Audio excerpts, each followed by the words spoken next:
All right, thanks for having me. I know you guys have been glued to your phones to find out who the next presenter will be today. So we'll just jump into it. We are Pollen. We're still a startup, but we have been around for a while. You guys might have seen us in the news a couple times this summer. Today we're doing something a little bit different. We're actually pitching not our core company, but an opportunity for somebody to take some of our technology and bring it to a new market, a market that we haven't reached yet. So let's talk about that. Everybody talks about suffering when it comes to startups, and oftentimes suffering is maybe people don't like user interfaces on something or whatever. In our case, suffering is actual suffering, so that makes it easier. We're talking about almost a third of the population of the world has asthma and allergies, or allergies, and it causes all kinds of misery, lots of lost days of work, but it also, as many researchers, even here in Utah, have discovered over the years, actually increases other health problems, like a lot of people suffering from heart disease, cancer, whatever, can be actually tied to air quality. So air quality is a big deal, and leads to a lot of suffering. And so the current solutions that are out there, unfortunately, are just not sufficient. The main thing, everybody probably knows what the air quality index is.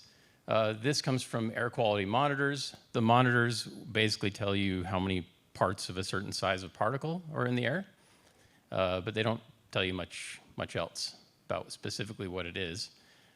You can get a lab-based test kit, so I can set out a little petri dish to test for mold or a spore trap, or I can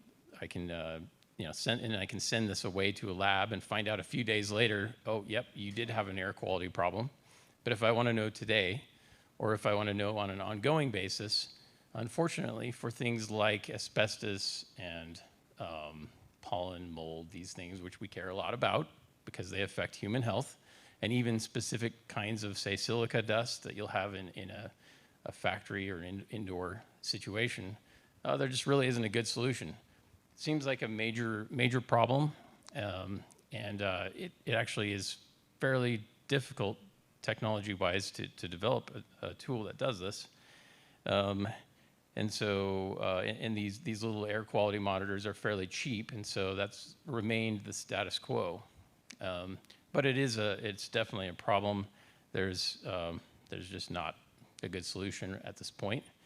So what we have is some technology we've developed for outdoor air quality, primarily has been our focus, but it applies really well to this. We have focused on particularly pollen counts. Most people don't know that pollen counts, up until now, were not real things. They were basically computer model based.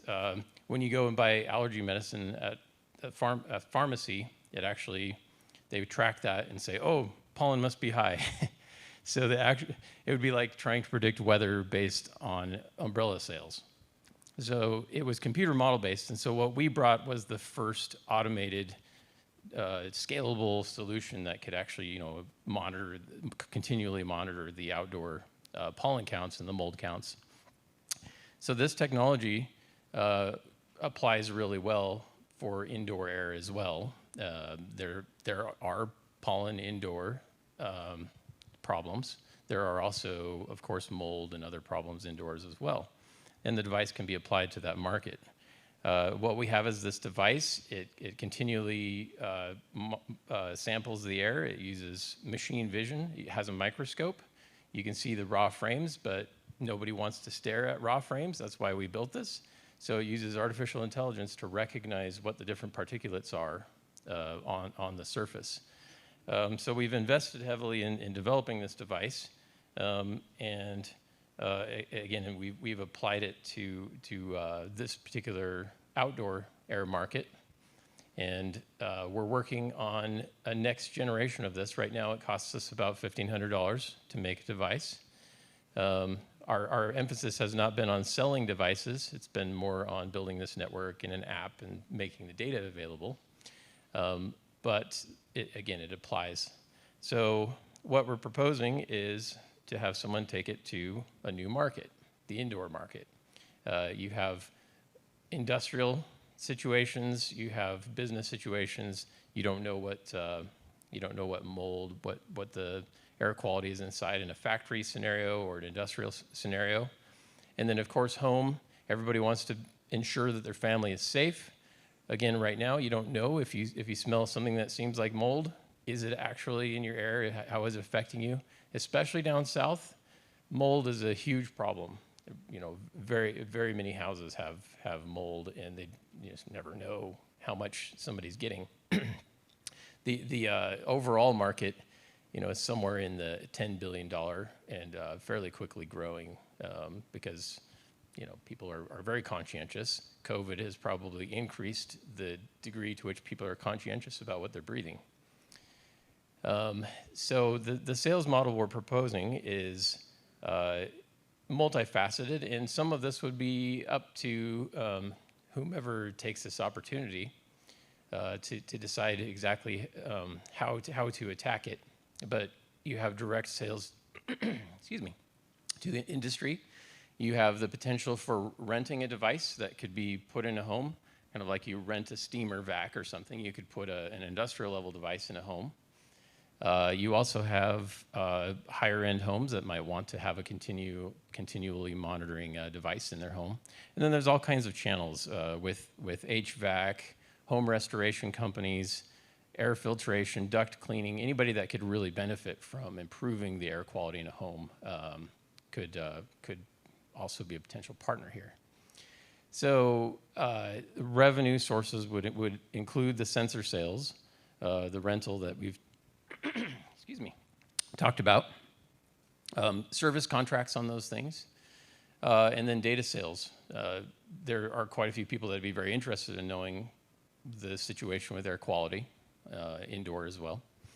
And you can also sell particular upsells, software services in particular, also custom vision profiles. If somebody's looking for a particular type of particle, they can maybe pay for a custom profile to be built on that.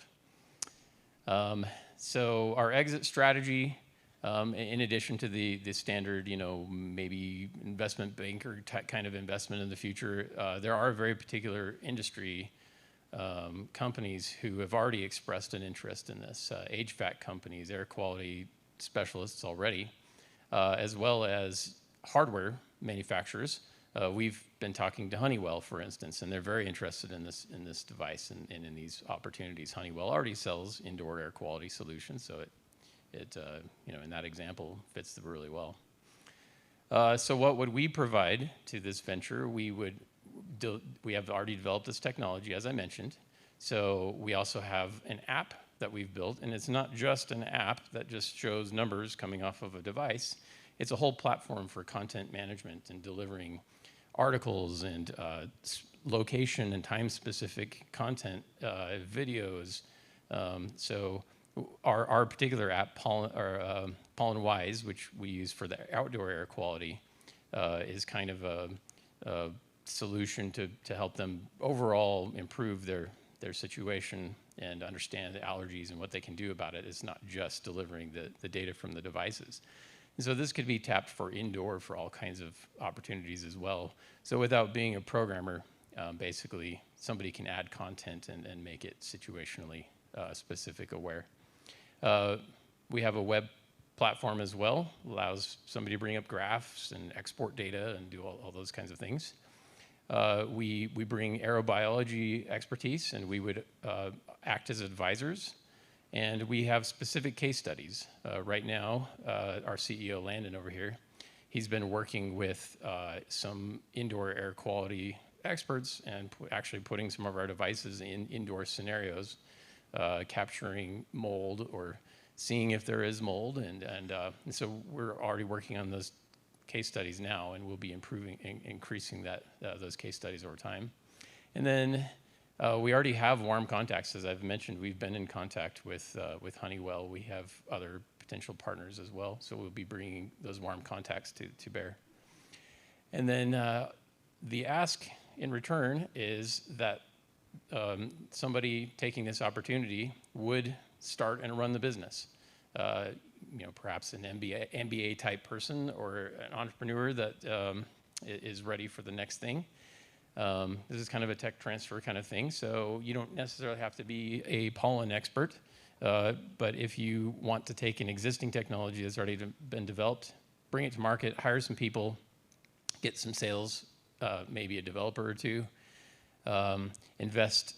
We're asking $750K for a pre-order on devices because we're preparing a batch to manufacture for next year, so that that allows you to have some inventory to work with, and then another $750 for the actual technology purchase. And in addition to that, there's whatever you want to invest to actually get it off the ground, and that would be up to you. That's your discretion. What we would take is 40%. We would want to make sure you have the majority ownership so that you can have the controlling interest and can run it the way you please. The only thing we would ask is that we would give you this exclusive launch window. So within 2.5 years, we would want you to reach $1 million in revenue, and so that's what we're proposing. Questions?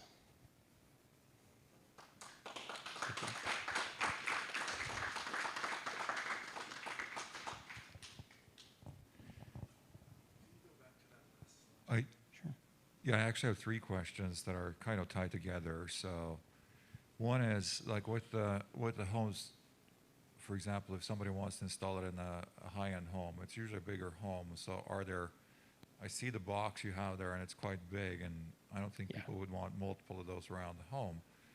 Can that act as a hub when you have smaller devices that are placed as satellites around the home? I don't know if Landon wants to weigh in, but I think there's a couple things that could be done. First of all, the device that you saw, again, is our sort of initial industrial device. Right. We are working on, even our next version of the device, we're working on scaling it down, both in terms of size, price, and making something that would be a little more suitable for a home environment. It would probably be up to the individual, but there are strategic places that the device could be put. For instance, on the intake part of your HVAC, where you're going to be pulling air from multiple locations, would be a potential.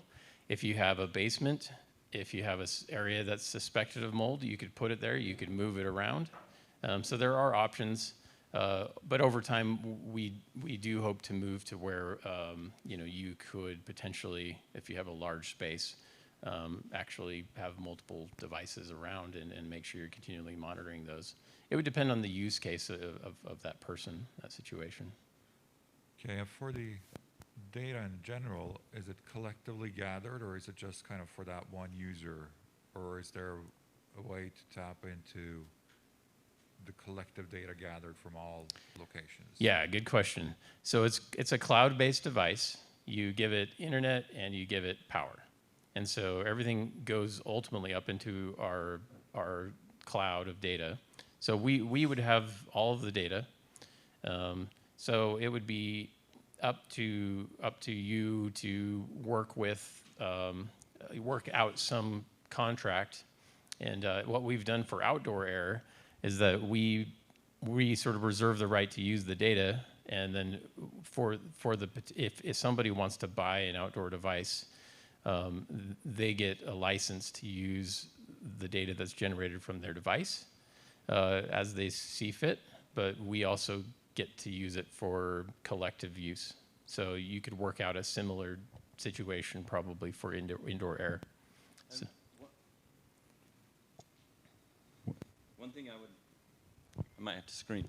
One thing I would add to that is for our outdoor app, Pollen Wise, we solicit feedback on how are you feeling today, and we help determine what thresholds they're sensitive to. In an indoor situation, you even have more control on that, and you could say, you know, I'm feeling it today, I'm feeling something today, and we could kick on an air cleaner, an air purifier. We could warn people in neighborhoods who have the same, you know, if we see a trend, we could warn people. So there's a lot you can do with the data.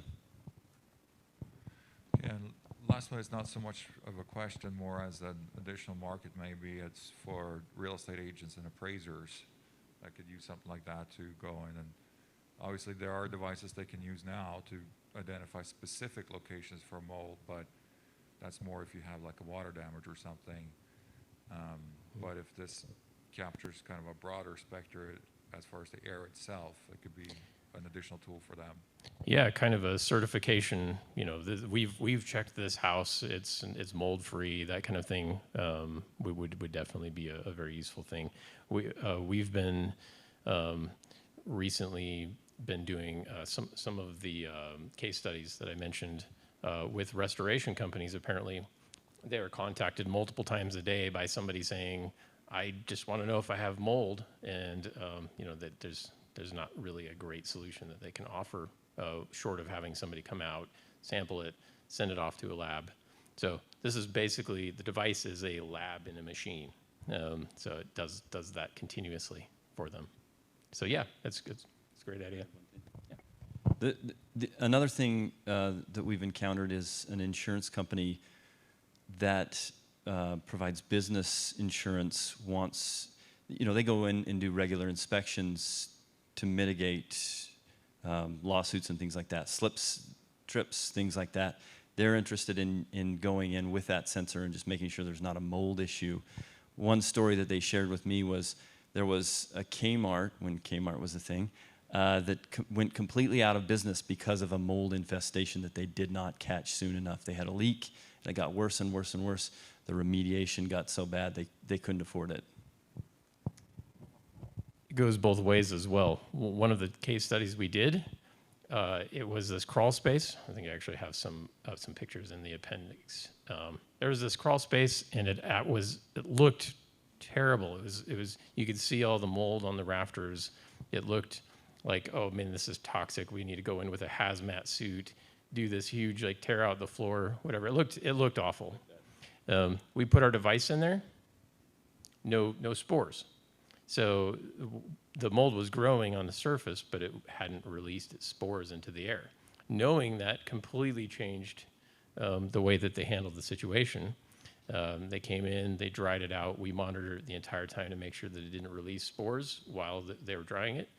And what could have been, I don't know, tens of thousands of dollars of a repair and lots of maybe overprotection of the individuals doing the repair turned into, oh, no big deal. We dried it out, we're done, and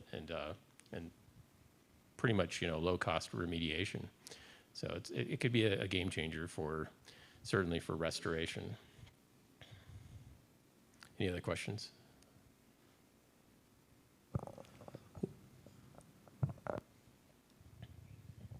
So in the home, it detects and monitors, right? Your machine doesn't filter, no remediation. That's a separate issue? Correct. Okay. One industry I was thinking that I think could really use this. We're a nation that's getting older. There are a lot of, old folks' homes, that sort of thing. And with chronic health, asthma, respiratory issues are ginormous. I imagine some of those facilities, institutions could be very interested in something like this. Yeah, so like a care home, care facility. Yeah. Great feedback. Yeah, I know.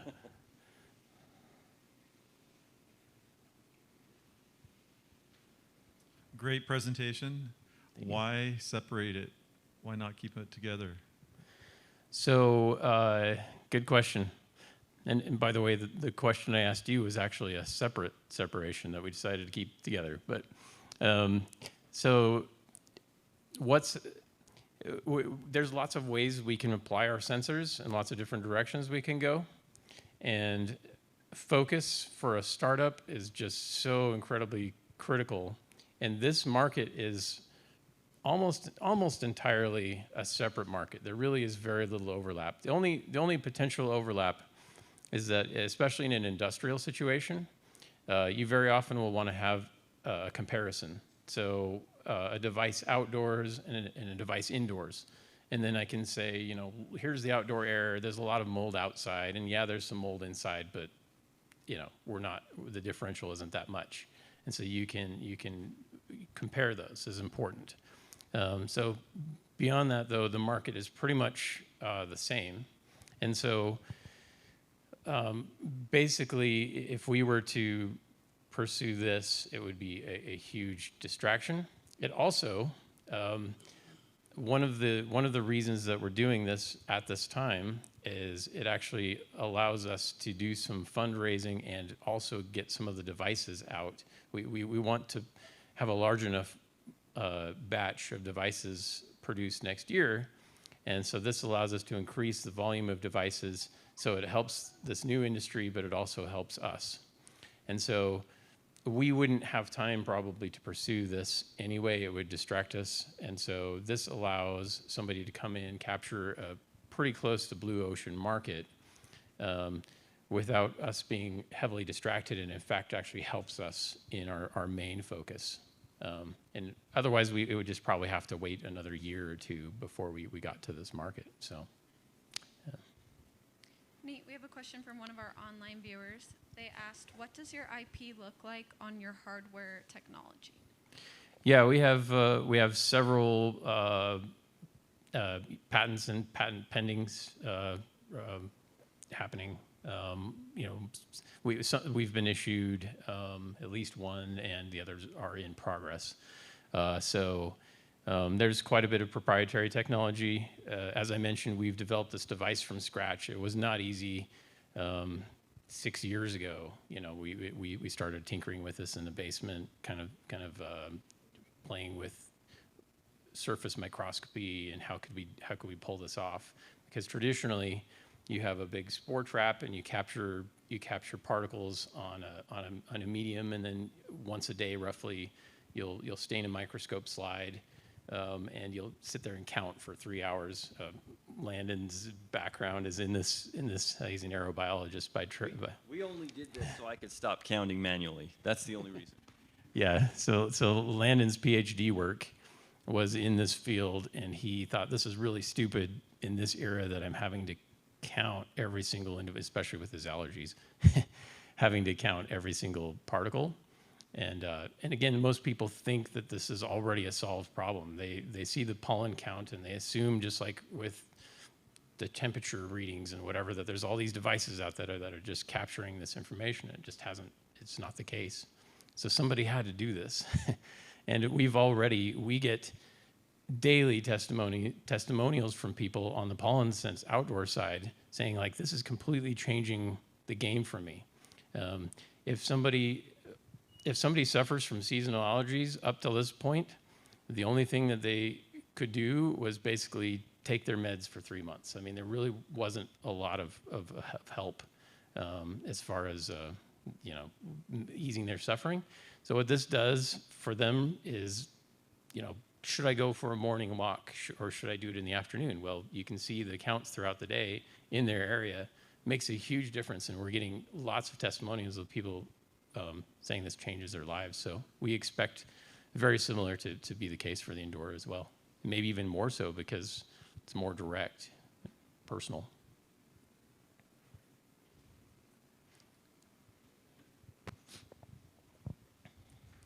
Hey guys, this is super cool. I love this. I think it's really innovative.